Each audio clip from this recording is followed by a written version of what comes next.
C'est 01net TV, toute l'actualité high-tech tous les jours. Ça y est, il est là, il est arrivé, on l'a testé. Le Galaxy S5 ne va plus avoir de secret pour vous dans un instant.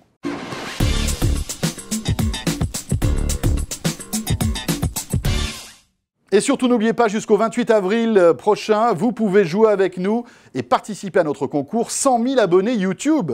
Il y a plusieurs cadeaux à gagner, à commencer par un Galaxy S5, le nouveau smartphone de Samsung. Ce sera le premier prix de ce jeu primé. Deuxième prix, le smartphone avec écran courbe de LG, le LG Flex pour vous. On vous offre également à l'occasion de ce concours le drone 2.0 de Parrot. Voilà, et puis en quatrième prix, pour tous les fans de la marque française Parrot, ce sera le Zik Super Casque Audio qui est pour vous. Ce n'est pas terminé. Nous vous offrons également le Nokia X, le nouveau smartphone de Nokia sous Android. Voilà, tous ces cadeaux sont pour vous. Vous pouvez jouer par tirage au sort tout simplement jusqu'au 28 avril en allant sur le site de 01net.com. Vous cliquez sur l'article 100 000 abonnés YouTube et vous remplissez le petit formulaire tout simplement. Merci à tous pour votre fidélité et bonne chance. Et rendez-vous aux 200 000 abonnés YouTube.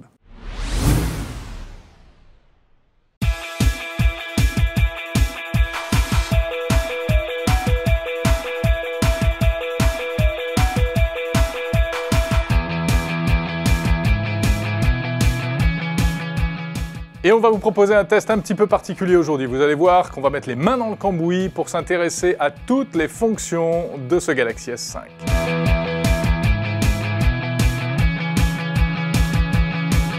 Bon, et avant d'attaquer le cambouis, un mot quand même sur les specs de ce Galaxy S5. C'est l'un des smartphones les plus puissants du moment, hein, sans aucun doute. Un mot pour commencer sur le design, Jérôme.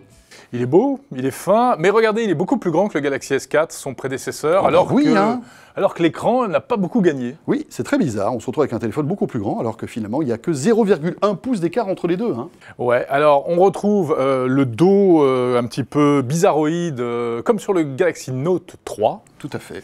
L'avantage, c'est que ça ne prend pas les traces de doigts, contrairement au S4. Bon, après, le design, on aime ou on n'aime pas. C'est vrai que Samsung est toujours dans son design un peu plastique. Alors, c'est vrai que ça fait un peu cheap.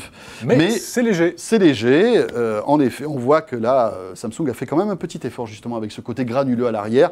Coque que vous pouvez changer, bien sûr, pour avoir d'autres couleurs. 145 grammes, c'est-à-dire qu'il se situe entre l'iPhone 5S, qui pèse 112 grammes, et le HTC One, qui lui est très lourd, à 158 grammes.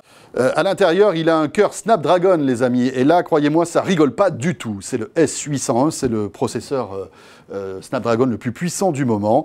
4 cœurs, équivalent à celui du HTC ou du Sony le Xperia Z2. Alors, dans une prochaine vidéo, le labo de 01net vous dira tout sur les specs techniques très précises. Oui. Et ils ont comparé tous ces appareils qui sont équipés du même processeur. Mais de prime abord, on ne peut pas dire qu'il est fluide. Hein. Tout à fait, il est fluide avec un Android 4.4.2, donc c'est la version KitKat bien sûr. Une version TouchWiz qui a été simplifiée avec, je trouve, un flat design évident qui arrive aussi chez Samsung. Alors peut-être que c'est Apple qui a inspiré Samsung ou l'inverse, mais en tout cas, on se retrouve avec des logos un petit peu plus enfantins, je dirais. Oui, c'est ça, le flat design. Donc on aplatit, on arrête les effets graphiques. Moi j'aime beaucoup. Oui, moi aussi, on va vers la simplicité, très agréable. Parmi les nouveautés de la surcouche TouchWiz, signalons également ce magazine. En fait, c'est quoi? Ce sont vos dernières news par flux RSS, etc. Et en fait, vous allez avoir un petit journal numérique personnalisé. Ouais. Hein. Ça existe chez HTC notamment. C'est HTC qui a inventé ça, plus ou moins. Tout à fait. Alors, vous avez toujours ces fonctions gestuelles qui ont bouleversé quand même le monde du smartphone. Hein. C'est vrai. Les air gestures, donc voilà, en bougeant vos doigts et vos pieds sur votre téléphone, vous avez des trucs bizarres qui se passent. On s'en sert pas, mais ça y est toujours. Hein, ça existe, c'est joli. C'est désactivé par défaut sur celui-là. Il faut les réactiver si vraiment ça vous manque. C'est un peu comme le menu démarrer de Windows 8. Hein, c'est un peu ça en fait. Ouais, tout à fait. Bon, l'autonomie, on va pas s'étendre là-dessus là encore. On en parlera plus dans la vidéo du labo.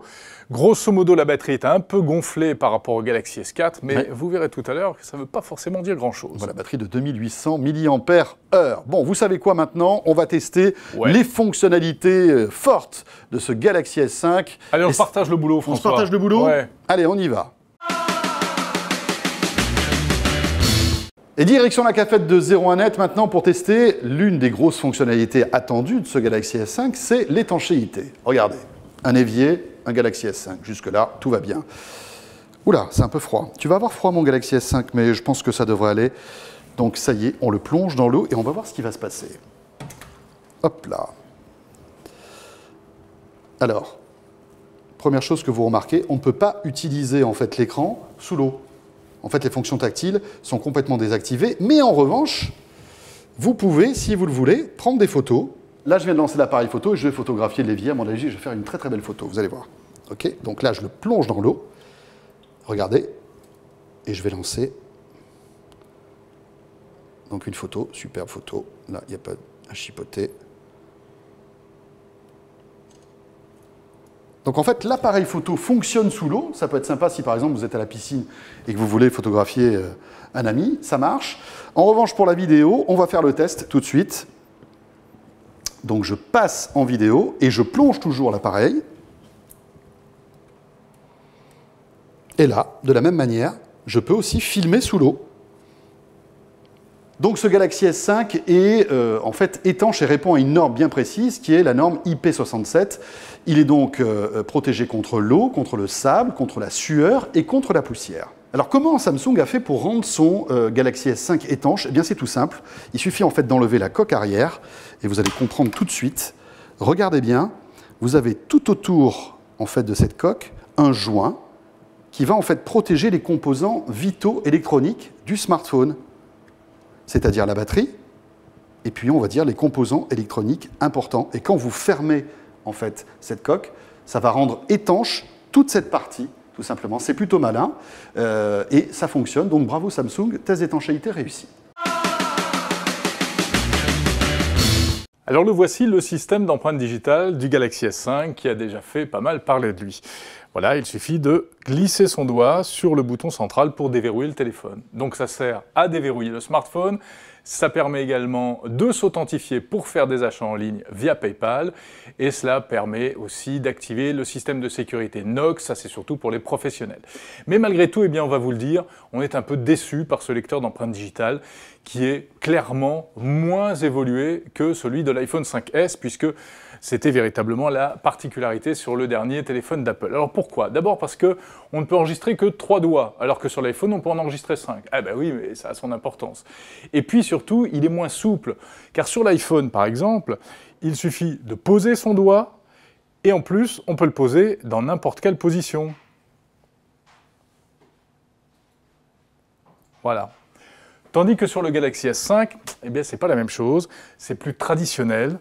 Il faut véritablement faire glisser son doigt, donc un mouvement qui prend inévitablement un petit peu plus de temps au quotidien. Et en plus, pas question de le faire de travers, parce que ça ne marche pas, il ne veut rien savoir. En fait, il est capable de lire uniquement dans un seul sens. Donc, contrairement à celui de l'iPhone qui est à 360 degrés, comme nous a expliqué Apple, eh bien, le lecteur d'empreinte digitale du Galaxy S5 est clairement en retrait. Et puis, dernière chose, bien que le smartphone soit étanche, eh bien, n'essayez pas de déverrouiller avec les doigts mouillés parce que ça ne marche pas. Autre point fort de ce Galaxy S5, c'est toutes les fonctions santé qui sont intégrées. La plus flashy, on va dire, la plus sympa, est sans doute le capteur de cardiofréquence-mètre qu'il y a dans le téléphone. Alors pour ce faire, il suffit de lancer en fait l'application qui s'appelle Poids, qui est ici, mais qui en fait régit toutes les applications santé en fait de ce téléphone. Et vous le voyez, on me propose de mettre mon doigt sur le petit capteur de cardiofréquence-mètre qui est ici exactement. Voilà, à côté du flash LED. Donc on va le tester tout de suite. Je pose mon doigt. Là, à ce moment-là, regardez, il y a une petite lumière qui s'allume et qui va donc mesurer ma fréquence cardiaque. Voilà, donc là je suis à 107. C'est pas nouveau ce genre de capteur. Il existe déjà des applis sur la plupart des smartphones qui, avec en fait le capteur photo, arrivent à détecter en fait votre rythme cardiaque en posant le doigt sur le capteur photo. Là, ça se veut un petit peu plus précis. Ça l'est un petit peu plus, mais est-ce que véritablement on peut se fier à cette mesure? J'en suis pas sûr.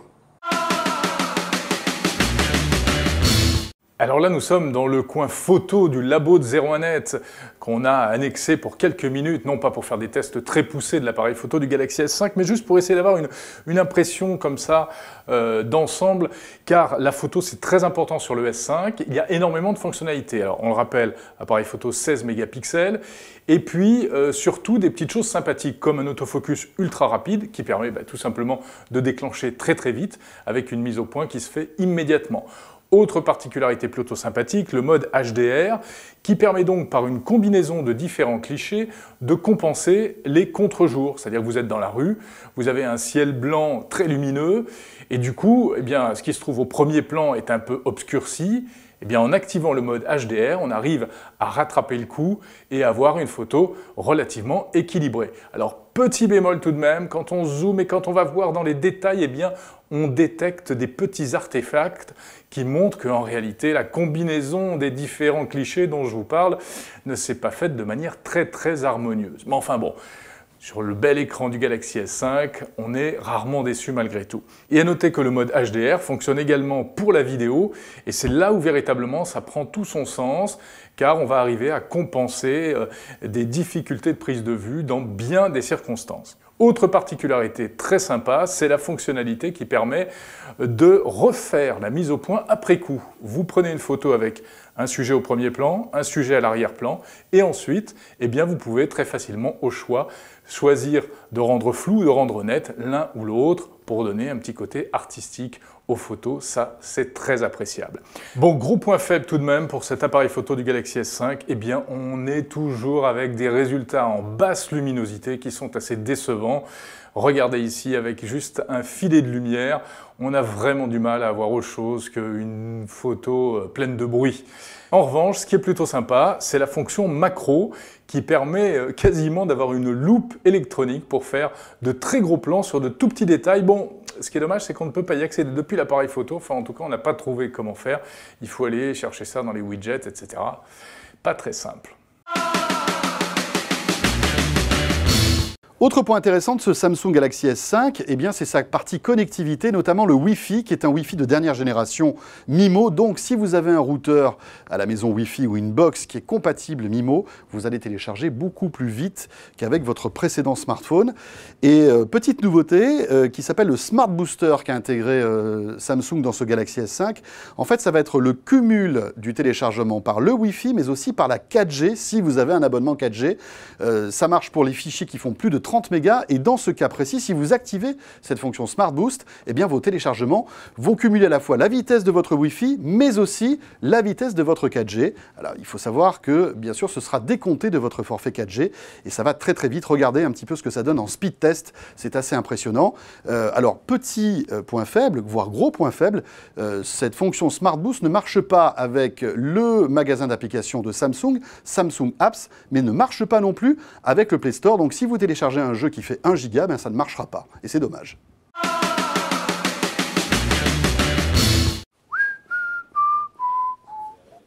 Ah oui, alors on termine par le mode enfant. Le mode enfant, c'est quoi? Eh bien, c'est ça, c'est la possibilité de prêter votre smartphone à vos enfants sans qu'ils ne puissent interférer sur vos données personnelles pour éviter de faire des bêtises, notamment avec tout ce qui est données professionnelles. Alors c'est quoi? Ben là, par exemple, je suis en train de faire un petit dessin. Il y a des petites applis aussi pour les photos, faire des choses rigolotes. Bon, ça c'est ce qui est fourni de base, et on peut soi-même ensuite paramétrer les applications que l'on souhaite réserver au mode enfant. Donc ce n'est pas limité aux applications qu'on voit là. Bon, seul petit bémol, il nous semble que ce mode enfant est très orienté vraiment enfant en bas âge, avec ce design un peu bébé.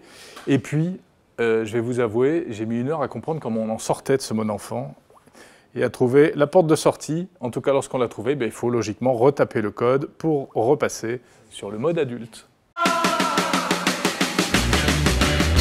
Allez, pour terminer ce grand test du Samsung Galaxy S5, notre verdict, et on commence, Jérôme, par les points forts. Eh bien, parmi les points forts, on peut signaler un petit peu la qualité de son défaut.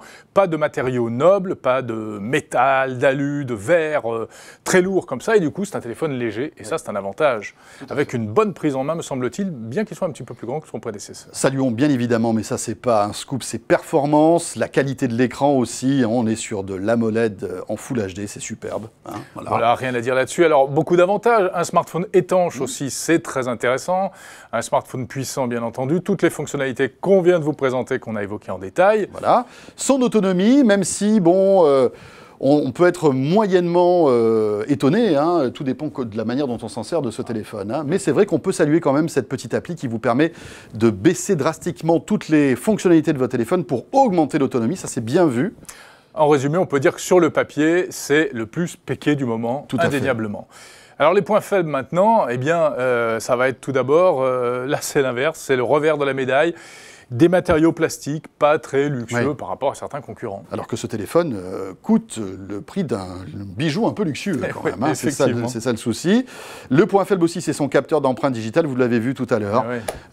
C'est quand même une tannée de vouloir déverrouiller son téléphone. Alors peut-être qu'on n'a pas l'habitude, peut-être qu'il y aura une mise à jour qui sera faite dans quelques temps de cela, mais aujourd'hui ça marche pas terriblement. Un peu en retrait. L'audio est un peu décevant également, qualité moyenne. À cause de ce fichu haut-parleur qui se trouve à l'arrière, alors quand on tient le téléphone, pour peu qu'on ait le doigt sur le haut-parleur, on n'entend plus rien. Il n'y a pas de stéréo, le son est un peu étouffé. Moi, je suis un petit peu déçu par le son. On parle de l'audio sans casque, là, bien entendu. Bien sûr, sans casque. Et puis, en résumé, eh bien, en fait, toutes ces fonctions qui, malgré tout, sont évoluées, ne sont pas véritablement nouvelles. C'est-à-dire qu'on trouvait déjà toutes ces petites choses, que ce soit le capteur d'empreinte digitale, les choses diverses et variées, sur différents smartphones du marché. Donc, en fait, Samsung s'est contenté de remettre tout dans le même produit. Mais voilà, rien de révolutionnaire dans ce téléphone, vous l'avez vu, c'est simplement une mise à jour importante du Galaxy S4.